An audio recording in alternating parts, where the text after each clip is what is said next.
Shalom, damai di hati Bapak Ibu Saudara yang dikasihi dan diberkati oleh Tuhan. Selamat hari Minggu dan selamat beribadah semuanya. Di kesempatan kali ini saya rindu untuk membagi sedikit refleksi yang saya dapatkan dari bahan bacaan Minggu berjalan ini. Namun sebelumnya mari kita berdoa. Bapa, di dalam nama Tuhan Yesus, terima kasih untuk setiap kebaikan Tuhan. Tuhan, kami orang berdosa yang tidak layak tanpa anugerah-Mu. Maka kami bersyukur karena Engkau mau mati menebus dosa-dosa kami. Kami minta penyertaan Tuhan, sehingga waktu ke depan ada dalam pertolongan Tuhan saja. Dalam nama Tuhan Yesus kami berdoa. Amin. Bapak Ibu Saudara, sekali lagi bacaan kita di minggu berjalan ini dari kitab Daniel pasal 6 ayat 1 sampai ayatnya yang ke-29. Saya saat ini Bapak Ibu Saudara tidak akan bagikan renungan seperti biasa, tapi saya mau mengajak kita untuk melihat satu refleksi yang saya pribadi temukan ketika membaca bagian firman Tuhan ini, kitab Daniel. Daniel yang dari namanya dia menyebut Tuhan adalah hakimku. Kitab Daniel yang ada pada masa ketika kita tahu waktu itu mereka ada di pembuangan di Babel. Begitu banyak orang pintar, orang-orang terpilih yang dibawa dalam pembuangan itu. Sehingga pada periode ini, tapi kemudian berlanjut dengan periode di mana Babel dikuasai oleh penguasa Persia, kita melihat satu teks bacaan kita hari ini. Bapak Ibu Saudara, saya bagi ayat per ayat, karena itu mari kita lihat dalam tema bacaan mingguan kita ini, beranilah seperti Daniel, apa yang dapat kita pelajari. Kita bisa mulai dari ayat 1 sampai ayatnya yang keempat. Bapak Ibu Saudara, di sini bicara mengenai pengantar kisah di Gua Singa ya. Daniel atau yang namanya disebut Belsasar ini diangkat menjadi pemimpin. Kita tahu pada waktu itu Darius sebagai seorang pemimpin, dia membagi daerahnya menjadi 120 tempat dan menempatkan, kalau seperti kita ada bupati-bupati, penguasa-penguasa, tapi kemudian di atas para penguasa itu dipilih lagi 3 orang yang disebut sebagai pemimpin mereka. Dan Belsasar atau si Daniel ini mendapat perhatian dari raja, karena dikatakan pada ayat yang ketiga kita harus melihat bahwa di sini kepala-kepala daerah memberi pertanggungjawaban supaya raja tidak dirugikan. Dan ayat 4, Daniel melebihi para pejabat tinggi dan para kepala daerah itu karena ia mempunyai roh yang luar biasa, sehingga raja bermaksud menempatkan dia atas seluruh kerajaannya. Sesuai dengan pasal sebelumnya ayat 29 dari pasal 5 dijelaskan bahwa Daniel mempunyai kekuasaan sebagai orang nomor 3 di kerajaan itu. Tentu ini tidak lepas dari siapa Daniel, apa kebiasaannya, dan siapa Tuhan yang menolong kehidupannya. Ayat 5 sampai ayat 10 ini bicara mengenai rencana busuk para pemimpin lainnya. Siapa mereka? Di ayat 2 dia bilang bahwa ada 2 pejabat tinggi lainnya selain Daniel. Kemudian ada 120 kepala daerah. Mereka mau menfitnah Daniel karena Daniel ini mendapat perhatian yang khusus dari Raja Darius, sehingga makin tinggi jabatannya, makin juga mereka merasa iri hati dan ingin mendapatkan kesalahan pada Daniel. Sehingga ayat 7 sampai 10 maksud mereka disampaikan kepada raja untuk membuat satu peraturan dengan maksud untuk mendapati Daniel ini bersalah. Tentu memang mereka sudah melihat bagaimana Daniel setia kepada Allah. Daniel hidup dalam doa dan permohonan-permohonannya kepada Allah, sehingga mereka kemudian mengajukan satu peraturan yang disampaikan kepada raja. Dan kita tahu bahwa ayat 7 sampai 10 maksud mereka diterima dengan surat keputusan yang dikeluarkan sendiri oleh raja. Bapak Ibu Saudara, ayat 11 menuliskan, bagaimana Daniel hidup. Saya bacakan, mendengar surat perintah itu telah dibuat, Daniel pulang ke rumahnya. Di kamar atasnya ada tingkap-tingkap yang terbuka ke arah Yerusalem. 3 kali sehari ia berlutut berdoa serta memuji Allahnya seperti yang biasa dilakukannya. Bapak Ibu Saudara, sangat menarik bahwa Daniel punya kebiasaan bagaimana dia membangun hubungan yang baik dengan Allah. Dia berdoa, dia memuji Allah, dan itu bukan karena ada peristiwa di mana di sini dia mendengar surat perintah yang baru saja dibuat, tetapi karena dia punya kebiasaan. Bicara kebiasaan, sesuatu yang dilakukan terus-menerus dalam waktu yang sama, sehingga ini yang Daniel lakukan seperti kebiasaannya.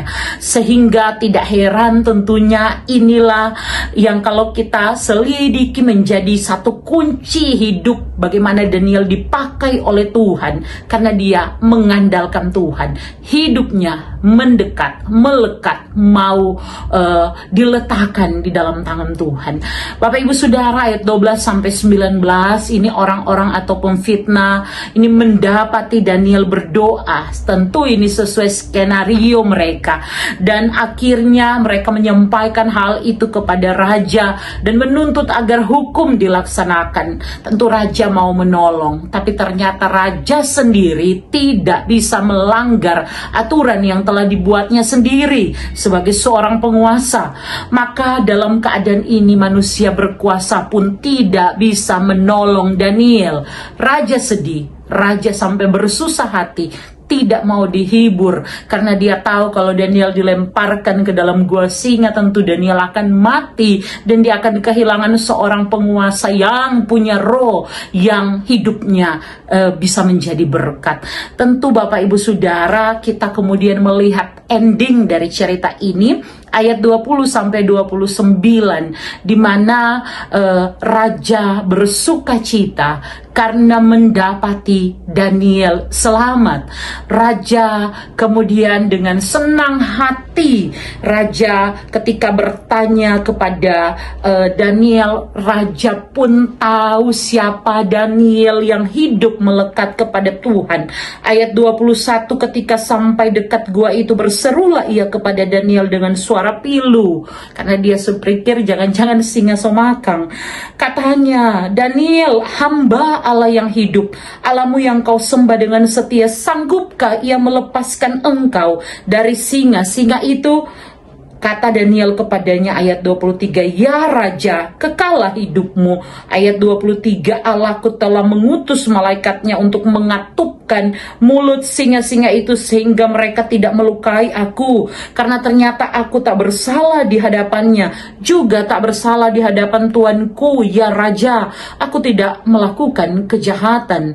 Maka ini menimbulkan sukacita Daniel. Daniel ditarik keluar, kemudian Raja memberi perintah agar supaya orang-orang yang menuduh Daniel dengan keluarganya, mereka dan keluarganya, ini yang kemudian dilemparkan ke dalam gua singa.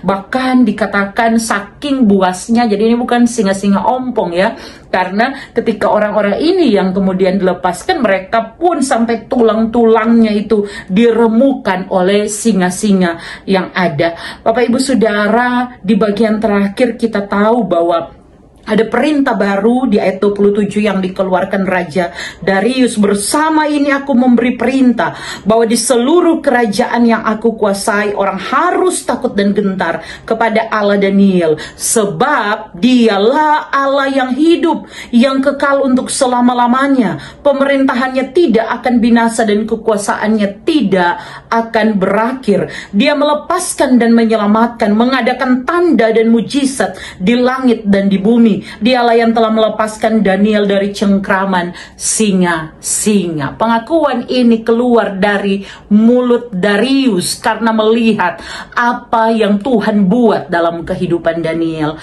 Saya berefleksi 5 hal. Pertama, keselamatan adalah anugerah Allah. Manusia, siapapun dengan kekuasaan tertinggi di dunia, tetap saja adalah manusia yang terbatas. Tidak ada apa-apanya tanpa Tuhan. Darius tidak bisa menolong Daniel, namun Allah tetap menunjukkan kasih dan setianya, mampu menolong Daniel. Yang kedua, hubungan intim dengan Tuhan harus dimulai dengan kebiasaan doa secara pribadi, doa dalam keluarga, memuji Tuhan, menjadikan itu sebuah kebiasaan, sehingga sudah seharusnya saya dan juga Bapak Ibu Saudara di rumah-rumah kita, orang-orang yang percaya kepada Tuhan, menjadikan rumah kita sebagai mesbah doa, sehingga kehidupan keluarga kita ada dalam perkenanan dan pertolongannya. Yang ketiga, Bapak Ibu Saudara, jabatan dan kekuasaan adalah pemberian Tuhan. Jangan sampai disalahgunakan, karena Tuhan tidak tutup mata. Hari ini kita berjaya, kita tidak tahu hari besok. Mungkin saja karena kita menyalahkan kekuasaan hari ini, apa yang kita tuai belum hari ini, tetapi Tuhan tidak pernah menutup mata. Yang keempat, jangan berbuat dosa. Misalnya seperti bacaan kita hari ini, perasaan iri hati, takut bersaing, membuat kemudian para pembesar petinggi memfitnah Daniel, kemudian merencanakan yang jahat bagi Daniel. Ingatlah, setiap rencana jahat kita bagi orang-orang yang dipakai Tuhan, itu bisa kembali kepada kita. Maka berdoa orang semua supaya orang tidak iri hati, apalagi berniat mau mencelakakan anak-anak Tuhan, orang-orang percaya. Yang terakhir, hidup kita adalah alat kesaksian, biar orang melihat kita dan memuliakan Allah. Darius saja melihat siapa Allah lewat kesaksian Daniel. Dan luar biasa yang saya bacakan tadi, ya, pengakuan Darius ini keluar karena apa yang dia lihat. Darius memuji, memuliakan, membuat aturan untuk dapat menyembah Allah karena dia melihat bagaimana Allah yang disembah Daniel. Bapak Ibu Saudara, Allah yang sama akan memampukan kita, sehingga apapun tantangan di depan, mau singa, mau apapun masalah yang mengancam, yang membuat kita merasa tidak nyaman, patah hati, kecewa, terluka, apapun yang di hadapan kita, kita harus berani jika kita tahu Allah di pihak kita, Dia yang akan menolong kita. Biarlah orang melihat kita hidup memuliakan Tuhan, sehingga mereka pun melihat itu dan kemudian memuliakan Tuhan. Tuhan memberkati. Mari berdoa. Tuhan, terima kasih untuk setiap karya selamat-Mu. Tolonglah kami supaya hidup kami bukan hanya sekedar menjadi orang Kristen, tetapi para pengikut Kristus yang taat setia melakukan kehendak-Mu. Dalam iman kami percaya bahwa keselamatan yang Engkau anugerahkan itu cukup bagi kami. Tolong kami jadi berkat Tuhan. Terpuji nama-Mu, dalam nama Tuhan Yesus kami berdoa. Amin. Bapak Ibu Saudara, sampai jumpa. Tuhan Yesus memberkati. Shalom, damai di hati.